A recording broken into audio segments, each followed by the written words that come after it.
Welcome back to the channel. This is Wasabi.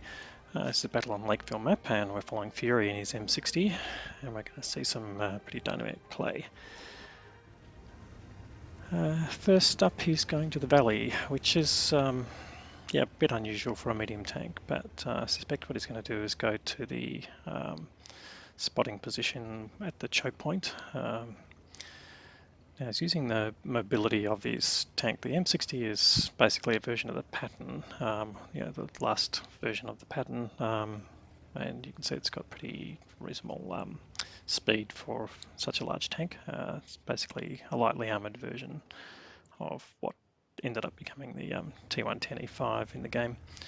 So he's basically come up against the Sheridan on the enemy team, which is effectively going to keep him proxy spotted. You can see on the white circle on the mini-map that the Sheridan's well within that circle. So even though the 6th sense light has gone off, he's basically effectively spotted the whole time he's in that position. So that's a bit of one of the dangerous parts of this location.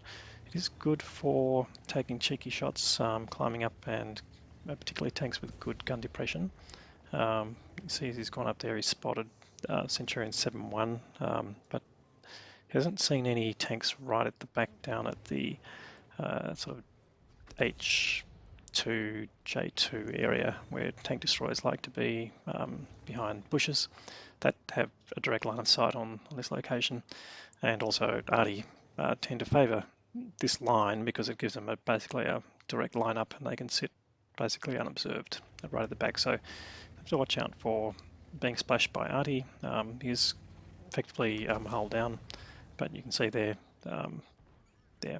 one particular ARTI has already splashed him, not only lightly but enough to damage his crew. So while he's waiting for them to come out of the stun, and with limited view range, you can see he's also lost his commander.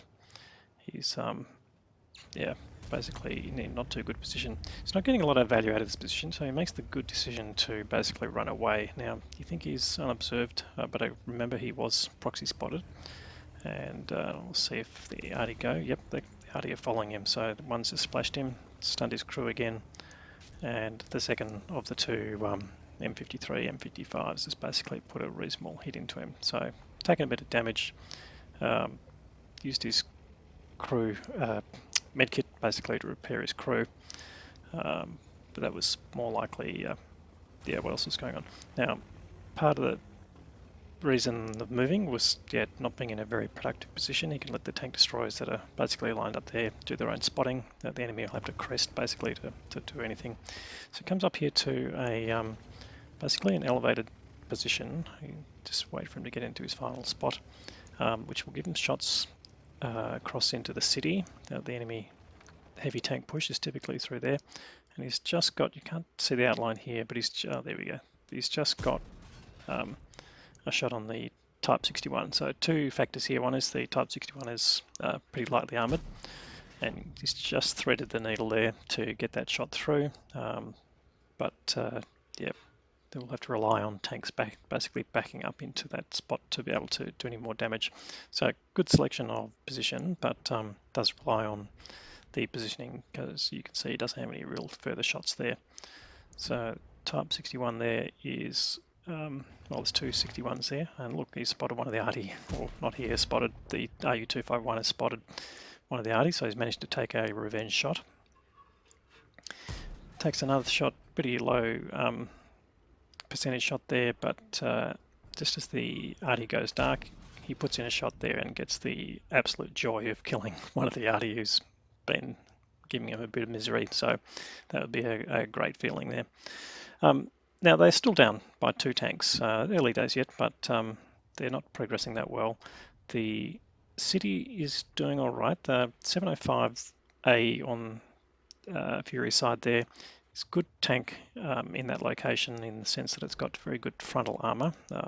So you can see he's has just flashed past. He's got most of his hit points, so he's clearly being a good blocking force to the enemy there.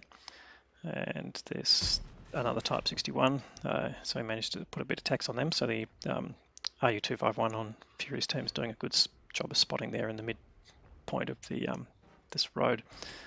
So the basically the mediums are getting out of there now. The T55A puts in a blind shot, thinking, trying to figure out where the enemy is, but he hasn't been spotted there because he's well outside the view range of that T55A.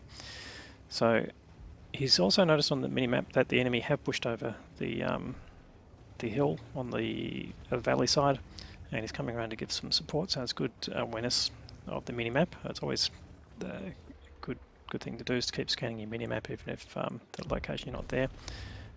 The tank destroyers are fighting back a little bit, but there's the Sheridan that was proxying before, lightly skinned, so you get a chance of going through the turret there pretty easy there. And here comes the T110E5, so he manages to put a big shot into him there. And will he get a kill shot? No, that's done by the 704.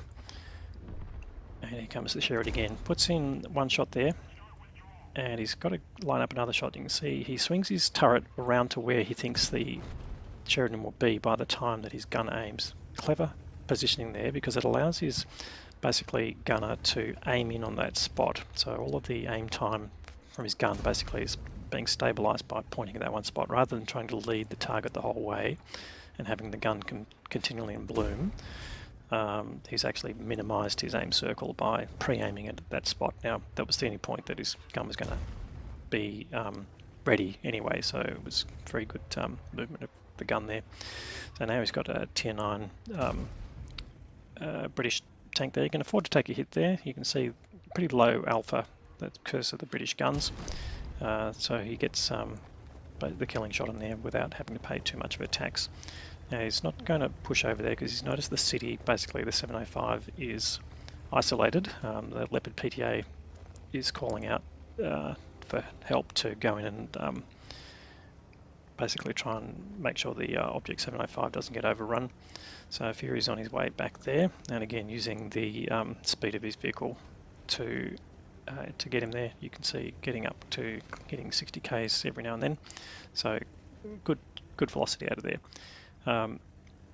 So you can see, talk about the M60. I think we might have mentioned this before. This is a reward vehicle from one of, I think, the first season of Clan Wars campaigns that there ever was on the server.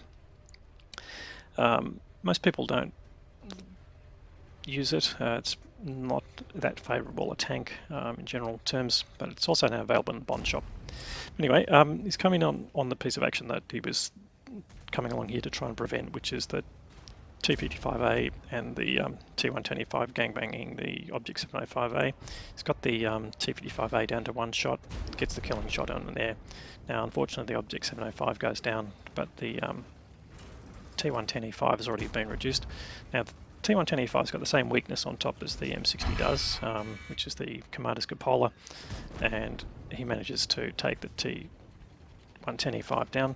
Gets tagged a bit by the Type 61 there, but he should be able to get in a killing shot there without losing all his health, which he does. So he gets the final kill there, and that's the game.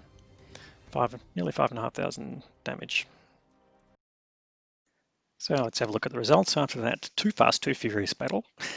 First class Mastery Badge, all the normal medals, some bonds and a reasonable amount of credits, but more importantly the High Calibre award for the most damage, and Top Gun for getting 6 kills, 5,401 direct damage and a very small amount of assisted damage, but that just means he was at the front of all the action. He finished on top with experience and damage and kills. The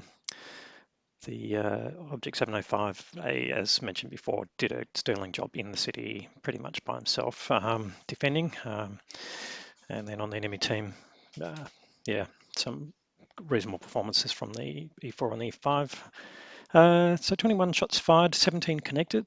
17 penetrated out of the 19 that connected. So that was good accuracy and good placement of shots. So reasonable amount was done over a long distance, but yeah, most of it was full action. So cost him a lot in ammo there, but in the end, a very satisfying battle. So well done, Fury, and we'll see more.